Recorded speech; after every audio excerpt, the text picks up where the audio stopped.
yung gano'n rin sasabihin ng mga supporters ni Sara, huwag ka na humarap, ma'am. Malakas ang political base mo. Political. Legal. They have the right not to appear. Pero moral. Kung you are not guilty, face the music and sit there until proven that you are guilty and or not guilty.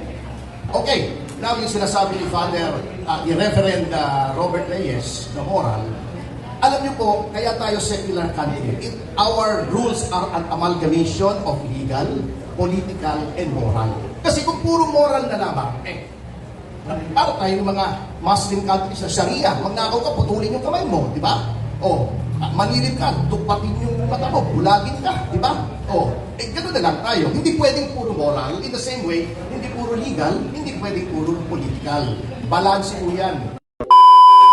Pero mahal ito, hindi. You are not doing your duty. Kalokohan yung sinasabi ni Senator Kim na yun. So, ang akin din dito, invite Saldico to the House in the same manner that you have invited Madriaga, you have invited so many witnesses there.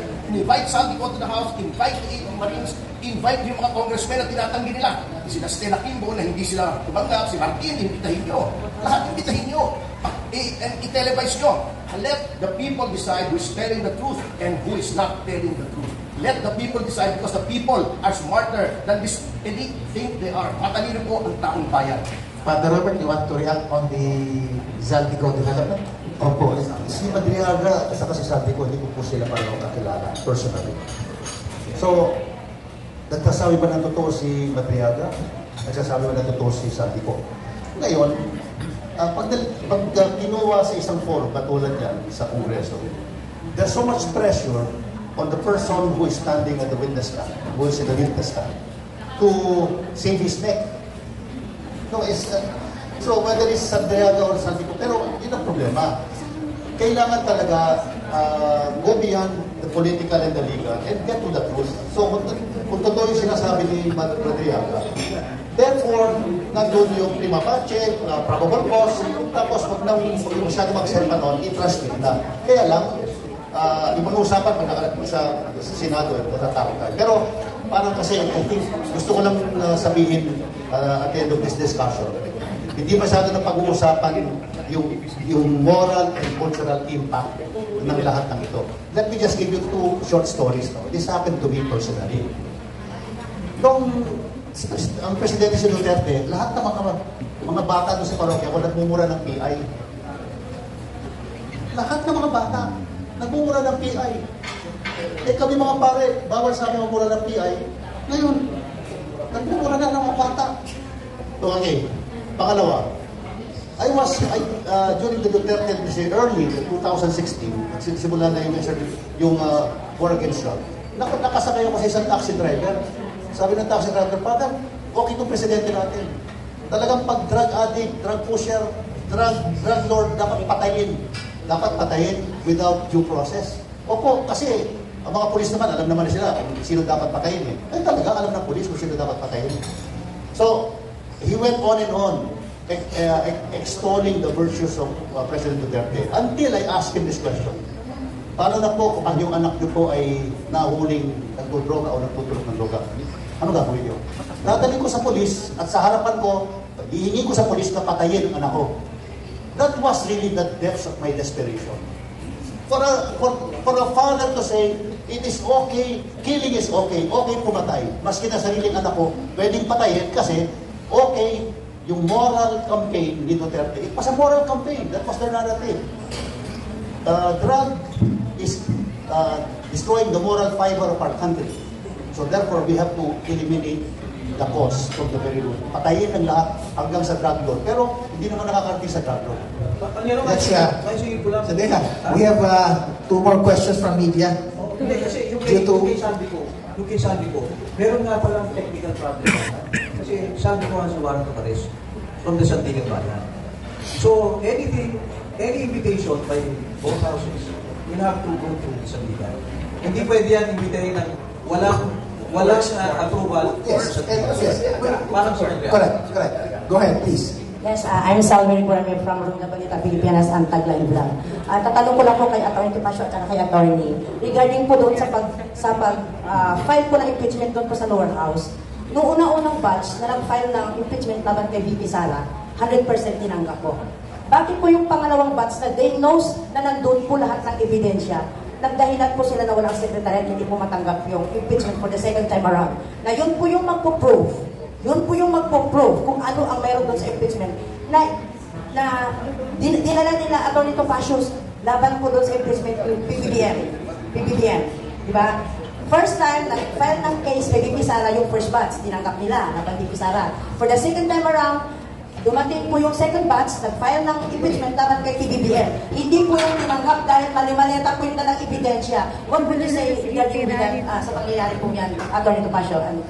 Well, proceeding from the issue of the quality and quantity of evidence, mag-focus na lang tayo sa procedure. Para sa amin po ay dapat tinanggap because the Constitution says it is the Secretary General. The office of the Secretary General, hindi yung Secretary General mismo. Kung wala yung Secretary General, hindi naman niya dinala yung buong opisina niya. Pagdating naman namin doon, may deputy siya, may mga desk naman doon, may computer, may printer, andun naman yung opisina, dapat tinanggap. But anyway, going to the impeachment again, ako po ay veterano na ng impeachment. Many of you may not remember that I was one of the two persons who successfully impeached then COMELEC Chairman Andres Reyes. At I agree again with JV. Ito po ay political eh. Yung amin po ito, kwento ko lang very briefly with the time permission of Atty. Bison. Yung amin po, they tried to block it sa House. Nagbotohan, insufficient daw informed. Okay. Ngayon, hindi nag-agree yung House Justice Committee Chairman, then the late Ray Umali. Ang ginawa namin, dinala namin sa plenary, overwhelmingly, the House Committee was overruled and the articles were transmitted to the Senate. Ito ngayon, this is where the present situation comes in. Di ba sabi nila gusto nila mabilis? Bakit hindi pa nila gawin yun? Bakit hindi pa nila i-transmit agad sa Senate para mag-trial na? Hindi nila gagawin kasi gagamitin na nila yung hearing para sirain si VP Sara. Kayang-kaya nila yan. Don't let anyone tell you different. One-third, sisiw. Di ba? Oh, pero bakit hindi? Again, sinisira nila si Sara, ginagamit nila yung hearing. Thank you po. Yes, ako naman. Eto, instead of answering, tatanungin ko yung pangyayari ko. Eh bakit ba kasi ayaw humarap ni VP Sara doon sa hearing? Alam mo, nung mayroong Quadcom, pinaharap ni VP Sara yung Quadcom. Di ba? Inaano nga niya, piloso ko na lahat yung mga congressman doon eh, pinabarong-bago niya eh. Forgive me for saying, minsan nang dating na parang binapastos na niya, di ba? Oh. Quadcom na na, Quadcom. Ito, Justice Committee. Binigyan siya ng, kasi sabi ng Supreme Court eh, hindi naman yan nasa konstitusyon, sabi ng Supreme Court, o kayo, House Justice Committee, at every stage of the proceedings, bigyan nyo ng pagkakataon ang respondent na sumagot. Kasi yan ang due process. Kaya lang kasi, alam niyo yung due process, you will find that in Section 1 of Article 3 of the Constitution. It is only available if there is a threat to life, liberty, and property. Impeachment does not involve any of those things. Kasi yung impeachment, tinatanggal mo yung high official na hindi mo pwede ihabla. You cannot sue these people eh. You cannot. So you have to first remove them by means of impeachment. Ngayon, ang point ko dito, you know, doon sa stage ng House, talagang political yan, Father. Wala na tayong magagawa doon kahit i-define ng Supreme Court. Hindi! Primarily legal yan. Sabi ni Chief Justice, yung legal, doon na kayo sa legal pagdating sa Senate. Kasi dyan ay evidence eh. Dyan ay trial. Kaya tama rin naman si Panyero, pag kayong mag-trial dyan sa Justice Committee, ang tanong ko lang, bakit pa ayaw marami ni Vice President sa Justice Committee? Sabi niya, there will be a bloodbath. Hindi isang patak ng tugo, wala akong makita. Eh kasi nga, ayaw marami. Has she turned chicken? I will answer that very incisively. Yung right to appear, she does not want to go there because she does not have to. That is the right of every person, either in a criminal case, a civil case, or in any case. Okay, I will throw the question back, not to my good friend, but to those in the house saying na bakit siya ayaw humarap. Luis ko, bakit yung asawa mo yung na-accuse ng rape? Di mo pinaharap, tinago mo. Inamin mo di ba? Oh, number 1. Number 2, De Lima, nung ikaw ay iniimbestigahan ng House Committee doon sa so-called relieving drug trade, di ka rin humarap. Oh, we respected that. Sabi ang complainants doon, bakit ngayon you turn around and say, dapat it should be taken against the Vice President. Hindi humaharap si VP dahil nakita na niya doon sa Quadcom that she is just legitimizing the proceedings. Number 2, she now has a pending petition before the Supreme Court questioning the very proceedings na sinasabing ayaw niya humarap. By going there, it may be interpreted as tantamount to a waiver of her causes of action before the Supreme Court. So that is the short answer. Very logical, is well within her rights, there is a pending case at ayaw niyang pagamit sa mga, malsipit na rin ang nagsabi ng term, ayaw magpagamit sa mga clowns, di ba? Sabi nga nila, di ba? When a clown becomes president, the clown does not become presidential. The palace becomes a circus. Robert, please react. And then we have one last question after this. Go ahead, sir. Like father, like daughter. Ayaw rin humarap ni Duterte sa ICC. Diba? Ayaw humarap ng daughter. Nandun na nga siya eh. Is the refusal to face the court, ICC or the House Committee, is that a political or a legal or a moral decision? Kung political, may political advantage eh. Yung mga pro-Duterte nandun, nagrarally kung ano-ano sasabihin. Kasi kawawa si Digong. Pag umarap yan eh, bubugbugin, etc. Yung gano'n rin sasabihin ng mga supporters ni Sara, huwag ka na humarap, ma'am. Malakas ang political base mo. Political. Legal. They have the right not to appeal.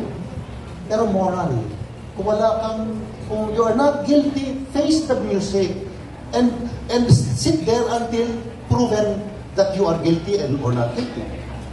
If I may respond very quickly, yung line na kung walang tinatago, ba't ayaw humarap, is the biggest BS that has ever been bettered. Marami pong reasons. Even the Supreme Court has recognized in a number of cases na flight is not necessarily an indication of guilt. Maraming kaso yan. I can give that to you. Just not right now, but you can Google it up. Okay, now yung sinasabi ni Father, Reverend Robert Reyes, the moral, alam niyo po, kaya tayo secular country. Our rules are an amalgamation of legal, political, and moral. Kasi kung puro moral na lamang, para tayong mga Muslim countries sa Sharia, magnakaw ka, putulin yung kamay mo, di ba? O, manilip ka, tupatin yung mata mo, bulagin ka, di ba? O, gano'n na lang tayo. Hindi pwedeng puro moral. In the same way, hindi puro legal, hindi pwedeng puro political. Balance po yan.